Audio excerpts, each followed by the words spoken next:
मध्ये काशीला एक कवींचं मोठं संमेलन भरणार आहे, तर ते त्याला आग्रह करतात की तू जा तिथे आणि हा जो ऋतुसंहार तुझा जो आहे हा ऋतुसंहारातले श्लोक तू त्या ठिकाणी गा. आणि मग कालिदास आणि पुष्पा हे दोघे जण त्या काशी नगरीमध्ये येतात. तर गुरु त्याला म्हणतात की तू काशीला जाणार आहे आणि तू विद्वान झाला आहे तर तू तुझ्या राजकन्येला भेट, तुझ्या पत्नीला भेट. पण जी पुष्पा असते ती मात्र म्हणते की मी मात्र पण केला की माझा हा जो प्रियतम आहे हा जोपर्यंत त्याला शरण येत नाही तोपर्यंत तिच्याकडे जाणार नाही. त्यामुळे त्याला सगळं चांगलं यश मिळू दे की तिने त्याच्याकडे आलं पाहिजे, अशा तऱ्हेचं करावं असं मला वाटतं, असं तिचं म्हणणं होतं. आणि ते दोघे काशी नगरीमध्ये येतात आणि त्या संमेलनामध्ये अत्यंत सुंदर असं काव्य हा कालिदास हा गातो.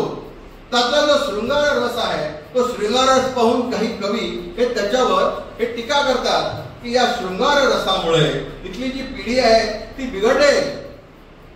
हे एवढं तू उत्तानतेचं प्रदर्शन तुझ्या काव्यातून करतो आहे, हे आपली जी पिढी आहे ही बिघडण्यामध्ये होईल.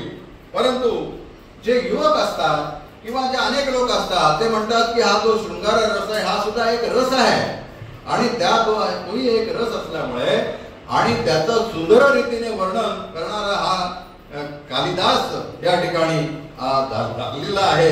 त्यामुळे त्याची जी सगळी गीतं आहेत ती गीतं नगर जन सुद्धा गाऊ लागतात. आणि ही जी नगर गीतं गाणारी तर त्या काशी राजाची जी विद्योत्तमा असते तिची जी दासी असते ती दासी सुद्धा ती गीतं गुणगुणते आणि ती गुणगुणत्यानंतर ती जी विद्योत्तमा असते ती फार खुश होती, म्हणते की अरे हे तुला गीत कुठे मिळालं. अहो म्हणजे त्या कालिदास म्हणून जे आहे ते इथे आले होते, ते इथे आले आहे आणि ते या ठिकाणी कवितांचे कार्यक्रम त्यांचे होत आहेत.